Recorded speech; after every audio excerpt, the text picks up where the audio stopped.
jalan tengahnya lah. Mudah-mudahan dilembutkan hati dia biar bisa duduk bareng. Apalagi sampai perceraian itu anak masih kecil-kecil itu bukan sesuatu yang gampang kita lalui bahkan untuk kita lupakan.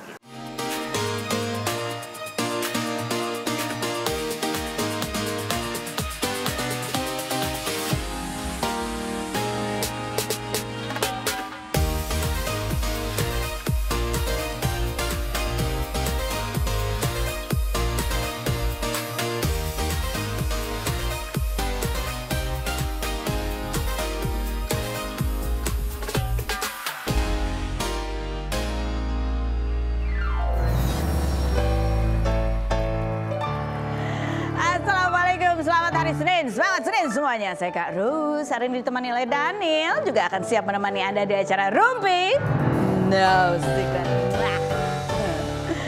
Ada banyak yang udah mulai kerja di hari Senin ya, kan harus semangat, harus dibakar gitu semangat. Ada juga yang memulai di tahun 2024 Seninnya itu dengan melalui ada sidang perceraian ya. Itu yang akan kita bahas di pojokan, apa hal-hal yang menjadi sorotan publik datang dari dunia nyata maupun dari dunia maya. Oke. Kita lihat dulu dari dunia mayanya ya. Ini hari ini tuh sebetulnya adalah sidang putusan perceraian gugatan perceraiannya Okky Agustina kepada Gunawan ya. Nah dari semalam itu Okky sudah posting. Nah postingannya antara lain coba kita lihat. Ini artikelnya bunyinya adalah jelang sidang putusan Okky Agustina kesal unggahan galaunya dikaitkan dengan perceraian. Apa sih coba kita lihat gugatannya galauannya atau postingannya. Oke yang berikutnya. Set. Pertama.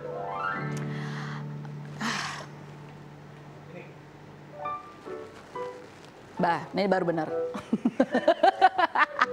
Ini postingannya ya. Gitu. Bayangin lu trauma, trust issue, terus lu nyoba buat suka lagi sama orang, ternyata salah orang lagi, hati lu sebabak belur apa, kayak gitu ya. Ini aku setuju, ini pasti banyak yang relate ya kan. Makanya tidak salah kalau kita menduga Okky merasa relate sehingga ini di-repost. Ini satu, ya yang berikutnya yang dia posting juga, kutipan pagi ini. Seperti apapun kisahnya, lama ataupun singkat, kisah tetaplah kisah, pasti sakit saat berhenti gitu ya. Ini dia repost juga. Ada lagi yang berikutnya yang dia repost juga nih ya. Kenapa nggak diperjuangin lagi? Kan lu udah lama hubungannya. Apakah pantas aku mengejarnya sedangkan dia mengejar yang lain? Semua sayangku sudah kuhabiskan untuknya. Kupercayakan sudah sepenuhnya. Kuberikan untuknya. Percayalah sebelum aku memutuskan untuk berhenti mencintainya, aku sudah bertarung hebat dengan isi kepala dan hati. Dan sehingga aku memutuskan untuk pergi. Dan tidak ada yang harus aku tangisi dan dia sampai typo loh. Selali, padahal harusnya kan sesali. Iya, selali. Tangisi dan sesali. Iya. Ya ini juga di repost juga sama Okky. Ini kan galau-galau betul ya, sehingga orang menduga ini kali galau karena dia mau menyambut status baru. Habis itu dia posting begini bunyinya adalah, gak semua story atau quotes atau apapun yang aku posting berhubungan dengan isi hati maupun kondisi aku saat ini. Ada juga yang aku tujukan buat teman-teman aku, cuman aku hidden mention katanya. Jadi jangan semua disangkut pautin sama keadaan aku sekarang ya. Insya Allah aku sudah siap dengan status baru aku besok. Tanda serut, tanda serut, tanda serut. Besok masih hari ini apa besok sih? Hari ini. Jadi ada kabar apa udah? Gak ada gambarnya. Kericuhan-kericuhan, wartawan-wartawan berkumpul, gak ada gambarnya. Komen netizen coba kita baca ya. Jadi dunia nyata belum ada update-nya ya guys. Mungkin kau tak pernah menemukan lelaki baik, tetapi lelaki baik itu telah lahir dari rahimmu sendiri katanya gitu. Yang berikutnya, Okky baikan lagi dong sama Mas Gunawan. Pasangan cantik dan ganteng saling memaafkan lebih baik daripada berpisah. Lah kemarin kita nanya sama Gunawan katanya dia juga udah mantap berpisah. Jadi gimana caranya kan? It takes two to tango. Berikut. Tetap semangat ya Teh Okky. Yang berikut kita lihat. Jangan gampang tergoyah sama rayuan buaya darat. Yang berikut komentarnya. Gunawan akan sangat menyesal dasar laki-laki gak bersyukur. Begitulah komennya masih tidak berubah dari yang kemarin-kemarin ya. Nah kalau yang berikut ini ada perubahan nih dari Iis Dahlia. Apa yang berubah dari Iis Dahlia? Cicilan rumahnya sudah lunas sehingga dia pergi berlibur sekeluarga. Bukan saja sekeluarganya, tapi sekeluarga-keluarga pacar anaknya gitu ya. Lihat dulu profilnya berikut ini. Iis Dahlia, penyanyi dangdut kelahiran 1972 ini 25 Desember kemarin liburan ke London bersama sang suami dan kedua anaknya Salsabila dan Devano serta kekasih Devano Baila Fauri. pedangdut berkumis tipis yang sempat mengaku depresi karena harus melunasi cicilan rumah saat pandemi COVID-19 melanda, hingga dihujat netizen ini melunaskan cicilannya sebesar 250 juta rupiah per bulan dengan merayakan liburan keluarga ke London. Iis yang kemarin dihujat netizen karena menyebut nama pengasuh Rafathar dengan nama pengasuh anak Ashanty ini menikah dengan seorang pilot bernama Satrio Dewandono pada 2001 dan di awal pernikahan kerap sidak saat sang suami tugas keluar kota. Seperti apa cerita Iis Dahlia yang telah melunaskan cicilan rumah seharga 30 miliar? Dan benarkah Iis Dahlia menjadi posesif pada suami karena ramainya isu perselingkuhan tersebut? Saksikan kisah selengkapnya hanya di Rumpi No Secret. Oke, kita sudah bersama dengan Iis Dahlia di tahun 2024 ya, karena tahun lalu kita sering banget ketemu kan. Sekarang lebih sering lagi boleh Ya bisa, akan lebih sering lagi. Nih update terbarunya, alhamdulillah ya, cicilan rumah 250 juta per bulan. Aduh, kayaknya itu semua lega banget tau gak? Kemarin suami gue sampai ngomong gini ke anak-anak, alhamdulillah cicilan udah nggak ada, liburan udah selesai. Yuk sekarang kita kerja dengan semangat lagi untuk menabung. Jadi semangat kerjanya bukan untuk bayar cicilan tapi untuk nabung sekarang. Nabung, ya. Tapi kalau liburan kemarin ini coba kita lihat ya kan, ini liburan ke London ya kan. Ini rumahnya ya, alhamdulillah. Rasanya beda nggak sih Bu, rumah yang masih nyicil sama yang udah lunas? Kayak pengen ngechat gitu. Kemarin baru masuk, baru di depan aja suami saya bilang gini, kita ngechat dong yuk kapan? Aku bilang, ntar dulu istirahat dulu boleh nggak? Duitnya istirahat dulu kali. Hujan juga kan, lagi musim iya, hujan. betul. Ya gitu ya. Ini jadi berapa tahun waktu itu nyicil? 5 tahun. Oh 5 tahun. Terus kan sempat ada Tapi kan pandemi masalahnya. Itu yang bikin kayak mau mati hidup kan. Apa saja yang sempat terjadi pada saat pandemi itu, sempat jual-jual apa gitu kan? Enggak sih, alhamdulillahnya. Karena ada aja rezeki. Karena kan saya tuh cewek yang rajin menabung gitu. Bukan yang kalau ada tas baru langsung, sepatu baru langsung di ini gitu, enggak yang tipe kayak gitu. Tapi kan ada juga orang nabungnya itu dalam bentuk barang, misalnya emas batangan. Alhamdulillahnya kalau kita kan punya investasi apa yang tuh? Reksadana. Setiap bulan ada gitu kayak properti gitu-gitu. Walaupun kemarin waktu yang pandemi udah pertengahan banget karena dipikir cuma berapa bulan ternyata sekian tahun gitu kan. Yang ngekos, yang pada ini bubar. Oh, jadi masih ada pemasukan dari sewa-sewa kontrak-kontrakan. Oh, ternyata berapa pintu Bu? Coba kita flashback dia curahan nanti Iis Dahlia soal cicilan waktu itu. Coba kita cari nih kalau Iis Dahlia yang kemarin lagi ramai diperbincangkan adalah cicilan 250 juta rupiah per bulannya itu, ya kan? Gue mah dari dulu punya utang. Dari sejak gue bekerja gue punya utang. Oke, ini termasuk hitungannya paling besar atau enggak? Paling besar memang. Oh, paling besar. Setelah udah tua, cicilan gue makin dalam waktu gede. berapa tahun sih sebenarnya cicilannya? 1,5. Enggak, karena aku memang nyicilnya cuma 5 tahun, tapi dalam jangka 3 tahun aku insya Allah mau lunasin gitu. Jadi memang gede. Karena kan umurnya udah segini ya. Tapi benar gak sih Is, gara-gara ada artikel itu ramai terus jadi komen netizen, suami jadi ngapain sih ngomong-ngomong jumlah cicilan diubar gitu, benar nggak? Lebih ke anak sih sebenarnya. Ini apa Devano? Devano, kalau Devano mah kan kayaknya bagaimana banget. Emang penghasilannya berapa sih sebulan? Repot banget deh. Sebulan 250 juta berarti penghasilan sebulan tuh lebih dari minimal 1,5 M lah ya. Paling kecil-kecil paling gope. Iya. Sama Desi Billy. Iya, kalau cicilan segitu berarti pemasukan Ya, harus. ya dipikir sendiri aja. Sebenarnya gini loh, kalau kan aku selalu bilang kalau dihitung-hitung dari kayak matematika Nggak gitu masuk ya, hitungannya. nggak masuk, tapi Allah emang maha baik, ada aja lah gitu. Cuman ya yang biasanya tabukannya nolnya banyak, sekarang kok setiap tanggal 20, kalau sekarang tuh nih baru liburan kan ada ini kok banyak lagi nih. Aduh, jangan sampai ini terlalu banyak nih duit nganggur ya. Suruh kerja lah duitnya. Komentar netizen coba kita baca, bunyinya adalah gue punya cicilan 10 juta per bulan aja udah pengap katanya. Nah, apalagi gue, ya kan. Tapi emang bener ya, kadang-kadang orang tuh makin usia atau makin lama gitu ya, makin banyak cicilannya. Makin banyak. Karena kalau yang kembali semakin berani, ngerti gak? Semakin berani. Iya, semakin berani. Aku tuh sama suami tipikal orang yang gini. Kita kan bukan orang kaya. Kita tuh punya investasi karena kita bekerja gitu kan. Jadi kalau selalu tuh kita punya KPR dari pertama nikah. Jadi gini, ada apartemen, kita beli apartemen yuk. Nyicil. Dulu-dulu tuh bukan KPR, nyicilnya tuh sama Developer. si developernya. Jadi cicilan keras gitu. Iya. 2 tahun aja deh, karena kita nggak tahu kan berapa tahun. Iya. Saya kan seniman gitu. Iya, Kita seniman betul. kan nggak bisa dipastikan nggak bisa nih, sampai umur berapa umurnya dapat. berapa. Terus kayak mobil juga gitu. Mobil tuh setahun paling nggak 2 tahun dia paling lama gitu. Nah ini baru kelar, udah nih orang bang gini, Bu kan udah kelar rumahnya mainnya. Ibu mau di top up nggak gitu?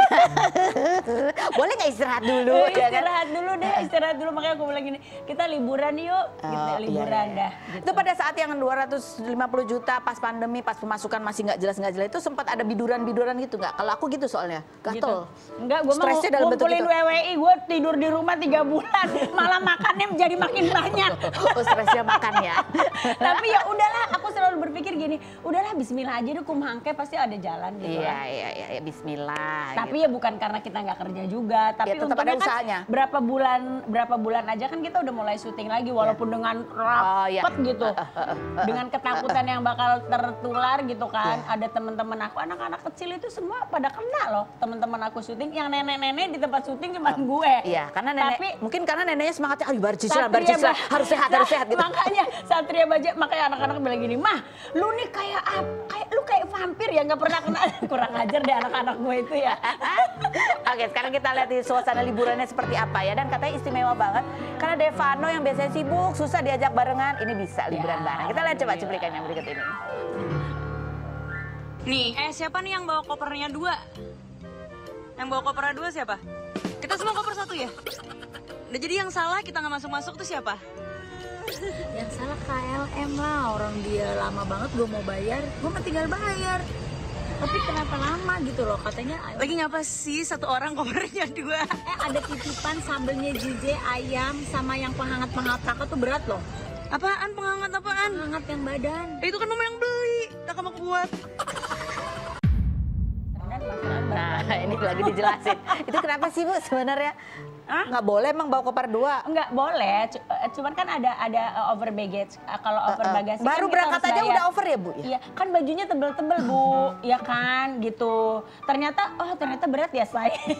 Udah gitu si Ziza pesan, Ma pesan ayam, pesan ini ono. Terus kan kita udah tua-tua nih, dingin banget. Jadi bawa itu loh, hot patch yang kalau buat ditempel di badan, gitu ya. koyo itu menolong banget sumpah. Itu nenek-nenek nggak berasa kedinginan sama kakek-kakek. Nggak, emang di sana nggak ada? Susah udahlah bawa aja. Itu berat, ternyata berat. Yang isinya pasir anget itu? Iya, sama yang kalau diceplet gitu, dipegang sama tangan itu anget. Itu nolong banget sumpah. Lu kalau pada mau pergi ke daerah dingin gitu deh. Karena ternyata temen gue pergi ke apa sih? Mana? Minus 28. Astaga. Aduh ya Allah, minus 28 kayak apa lu kata gue. Makanya kalau udah tahu gitu kenapa pergi pas salju-salju dingin sih kalau udah tahu nggak tahan dingin? Malah enak. Justru pengen dingin tuh lihatnya bajunya gitu-gitu. Oh, nggak, jadi dari koper yang 2 yang over baggage baru berangkatnya aja. Itu akhirnya bajunya kepake semua nggak? Atau ada sebetulnya nggak kepake? Ada yang nggak kepake. Besok pokoknya gue mau pakai baju angetnya 1 aja atau 2 deh. Karena anak-anak begitu gue pakai yang pink gini, mama jauh-jauh dari gue. Terus kata gue gini, kalian jangan sedih ya kalau mama bajunya, karena semua kan orang sana kan semua bajunya hitam-hitam gitu kan. Tapi kan kalau gue hilang nyarinya gampang. Ya gampang betul dia. Tapi emang anak-anak suka gitu ya sama ibu-ibunya. Emberan, repot deh. Tahu ih. Tuh lihat tuh, emaknya pakai coatnya Biru Tosca. Luar biasa. Anak-anak sekarang bajunya gitu aja, krem, hitam. Jadi pulangnya overweight lagi nggak? Ya pastinya dong. Tinggal bayar aja ya. Iya, tapi ternyata susah. Karena tuh aku itu kan lewatnya Amsterdam pakai Garuda, karena suami Garuda lumayan lah Bu, ngurang-ngurangin budget. Oh jadi tukar ya kan? maskapai gitu ya? Tukar maskapai, cuman kan permasalahannya adalah Amsterdam UK itu kan domestik, jadi bagasinya kan terbatas ya kan. Kalau internasional kan bisa lebih banyak. Itu yang problem. Sampai sekarang pun ada yang belum ketemu kopernya. Entah nyangkut di mana, punya kakak bete aja semua udah pada buka-buka oleh-oleh deh. Punya kakak. Padahal ibu yang kebanyakan punya kakak yang nyangkut, pantas dia bete. Tapi gimana kamu kan ya itu dalam akhirnya bisa pergi sama Devano, kamu ngajak juga nih pacarnya temannya anak-anak diajak juga. Itu kamu yang bayarin katanya? Ya kan anak saya laki. Kalau anak saya perempuan ya suruh bayar sendiri. Ini nggak ada anaknya perempuan nggak ada Bu yang Ya diajak? kan anak laki, pacarnya laki, suruh bayar sendiri. Dia ikut juga ya? Ikut juga nggak sih? Enggak.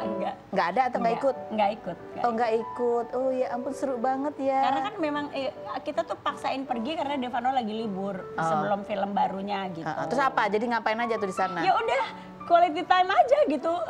Hari-hari pokoknya bangun pagi, sarapan nggak mau di hotel. Kita cari sarapan yang di luar-luar gitu kan. Terus sudah sarapan, jalan-jalan. Nanti Devano kadang-kadang ada misahnya. Kakak Salsa juga ada misahnya. Belanja sendirilah itu mereka. Bukan sama teman-teman. Karena Salsa kan pernah ketemu. sekolah di Oh, sana. iya, ketemu teman. Si Devano juga ternyata banyak teman-temannya yang pada liburan ke sana. Oh, jadi ibu sama ngapain? JJ juga Ibu ngapain jadi? Sama kakek-kakek. Gue sampai keselnya gue bilang gini, ya Allah ini kita kan agak-agak gatek ya berdua ya. Terus kalau mereka kan gini, oke, kita pergi kemana? Iya, Gue iya. bilang gini. Untung laki gue gak terlalu gatek-gatek banget. iya. Jadi kan, oke Pak kita pergi, jangan sedih ya, kita berdua aja. Saling mencari penghangat ini ya. Iya.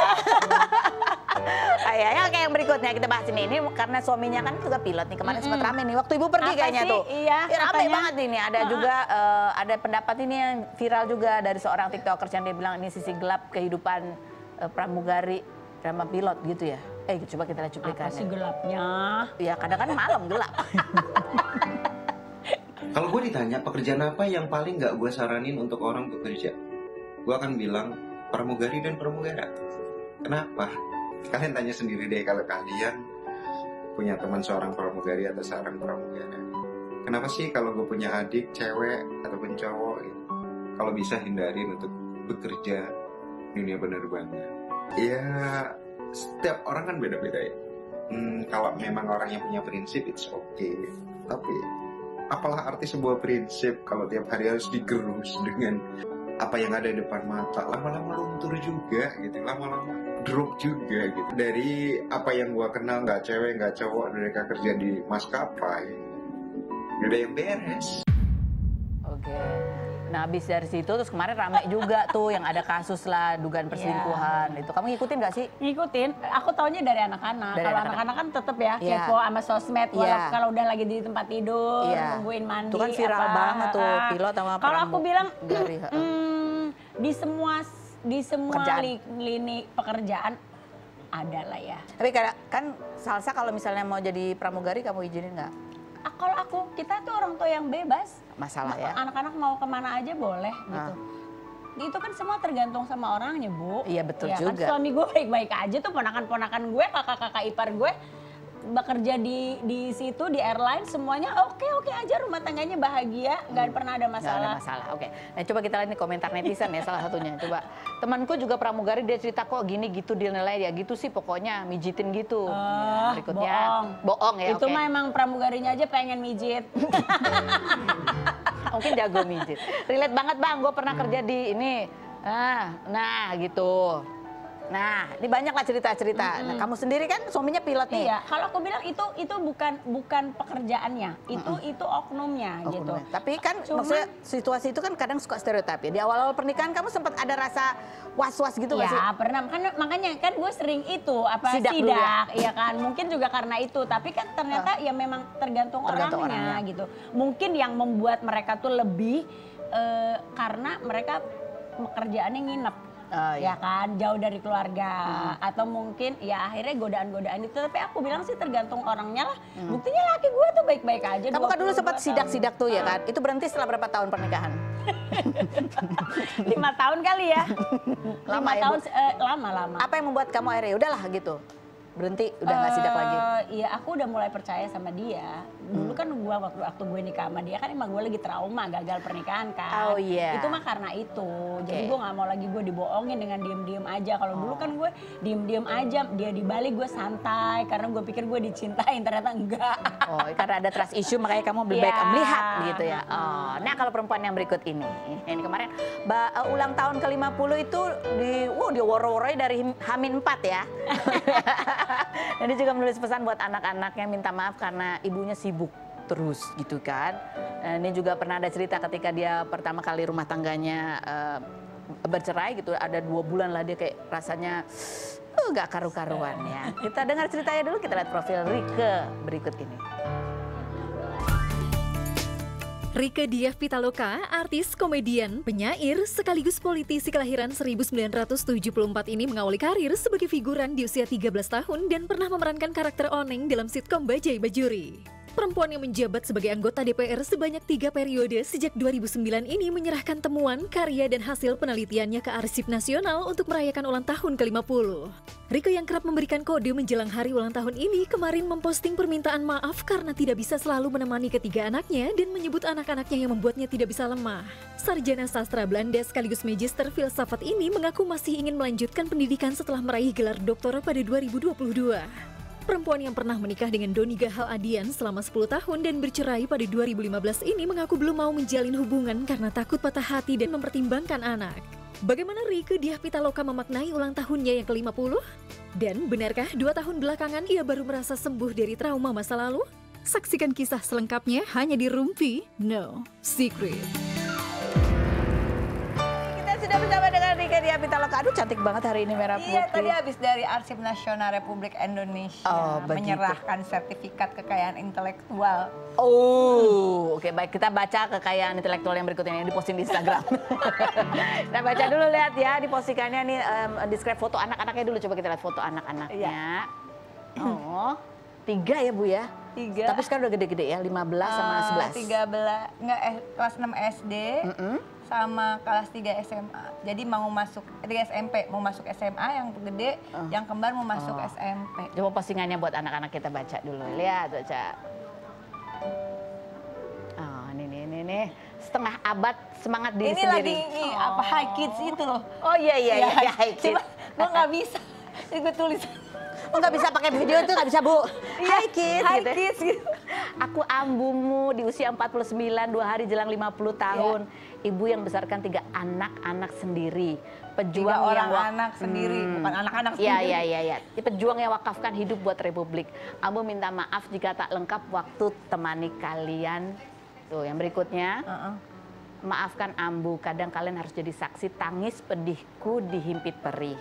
Kalian tahu apa yang membuatku jatuh bangkit lagi. Kalian tahu apa yang membuatku selalu berusaha untuk bangkit? Kalian, Saga, JB, dan JW. Kalian yang membuatku tak pernah izinkan diriku melemah, tak pernah izinkan hengkang dari arena pertarungan.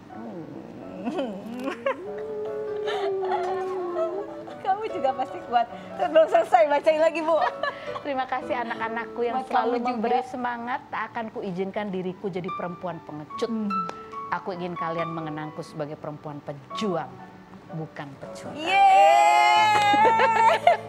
Kayaknya ini jadi apa sisterhood. Sisterhood. Ya. Ini kamu ketika nulis ini pasti ambil Sakit sambil sakit kemarin. Kan ini lagi campaign segala macam. Capek. Gitu. Capek banget. Ada rasa feeling guilty karena kamu jadi jarang di Pasti rumah. selalu merasa bersalah karena harus bekerja dan pekerjaannya kan bukan pekerjaan biasa ya, profesi yang kadang-kadang jam kerjanya itu tidak terpikirkan ya. Tiba-tiba harus ngurusin orang yang misalnya korban trafficking. Hampir ya kemarin gue susul tuh ke Suriah untuk dipulangin. Ya, sebegitu kepeduliannya gitu ya di luar. Ya, Tapi kan memang ketika tanggung jawab pekerjaan toh. Iya, tapi ketika pulang ya kan ini kan perempuan dengan domestik dan kerjaan di luar gitu. Tapi ketika pulang ngadepin yang menjadi memang tanggung jawab kamu gitu. Kadang-kadang ada ketika muncul rasa bersalah tuh biasanya pada saat apa? Ada nggak momen-momen yang kayak aduh, Ada, ini kan lagi ada anak lagi mau masuk remaja itu kan lagi mulai dia kayak inilah terus mulai ngerasa udah gede, menarik diri, udah nggak mau tidur bareng, nggak mau jalan bareng, lagi sorry ya aku udah gede ya gitu, dicium. Jangan cium aku, nanti kamu hamil parah. Kacau banget anak gue. Tapi nah itu yang bikin juga ada lagi ngerasa sepi lah. 2 tahun ini mereka udah nggak mau tidur bareng lagi apa segala macam. Tapi katanya nanti balik lagi ya. ya nanti kalau udah nikah tapi. Tidak. Anaknya cowok lagi semua. Cowok-cowok kan tiga-tiganya gitu ya. Ada ngerasa bahwa ada perasaan momen-momen, aduh kayaknya banyak momen yang kelewatan ya jadinya ya. Aku punya strategi sih. Jadi sebisa mungkin ngerjainnya di rumah. Semua nulis apa atau tapi ya kadang meeting juga orang kalau penting banget jadinya ke rumah gitu supaya tetap apapun anak masih nyium bau emaknya lah. Iya, ada ngeliat lah. Ya kadang kan bentuknya. cuman ambo gitu, apa sih nggak cuman ngecek doang, oh emak gue ada gitu. Tapi pernah nggak anak-anak ada momen celetukan anak-anak itu yang bikin kamu kayak Iya, kamu apa kayak misalnya mau ditemenin belajar, nggak usah, udah bisa. Kan sama ini juga nggak ditemenin gitu. Oh, sebenarnya pengen nemenin ya, tapi kan kita harus kerja juga. harus kerja? Harus kerja. Emang kalau nggak kerja kenapa? Siapa yang ngidupin cuy anak kita? Dan aku punya prinsip ya, kalaupun insya Allah Allah masih kasih jodoh, urusan anak sekolah itu sebisa mungkin biayanya dari hasil keringat kita. Karena ilmu pengetahuan itu melekat dan juga menjadi bekal di akhirat kan. Betul. Sebisa mungkin yaitu boleh kerja keras ibunya, tidak membebani pada insya Allah ada pasangan baru. Jadi udah ada nih pasangan baru? Insya Allah. Tadi katanya hampir ya, kita doain amin. Kabul. Kabul. Astaga. Maaf ya, saya harus bilangnya Mohon maaf. Ya oke, baik. Oke. Pegang gatal nih alis. Oke, berikut ini dia Mau digarakin nggak? Dia sempat cerita juga kamu ya, bahwa pada saat kamu bercerai dulu sempat mengalami yang namanya trauma. Ada 2 bulan kamu nggak tidur. Ya, sembuhnya itu gara-gara tulisan di truk itu loh. Yang lagi nangis-nangis kan. Terus ada truk di depan kita. Bacaannya penyesalan itu di akhir, di awal namanya pendaftaran. Pengen gue timpuk itu. Jadi pada itu kamu lagi nyesel? Nah lagi, ngapain sih dulu kenal 2 hari terus nikah gitu. Emang cuma kan bukan 2 minggu, 3 minggu? 2 hari. 2 minggu, sorry. 2 minggu. Oh, lu inget sih? Iya kan udah baca risetnya iya. nih, contekannya ada. Kirain waktu itu laki gue curhat, mbak lu kan temennya juga. Siapa sih? Astaga, temen aku ya. Ya, tapi kan anak 3. Ya. Cukup lama pernikahannya? 9 tahun. 9 tahun. Terus? Dan ini sudah 9 tahun. Oh, itu sudah sembuh? Kamu sudah sembuh betul? Gak akan pernah sembuh perceraian itu. Apa yang dirasain sih selain berikut ini? Jangan kemana-mana. Oh, ada cuplikannya. Astaga, kita lihat cuplikan. Apalagi sampai perceraian itu anak masih kecil-kecil itu bukan sesuatu yang gampang kita lalui, bahkan untuk kita lupakan gitu. Mungkin baru setahun 2 tahun ini baru mulai bisa memastikan diri gitu. No, I'm okay, nggak usah, itu hal yang memang harus terjadi di dalam hidup, bukan untuk disesali. Sampai kemudian harus pergi dulu sebentar dari rumah, sebulan saya ngabur-ngabur gitu ya, karena saya bingung, anak masih kecil-kecil, saya politisi yang baru kehilangan juga ayah saya yang luar biasa dalam hidup saya, jadi kayak bertubi-tubi gitu.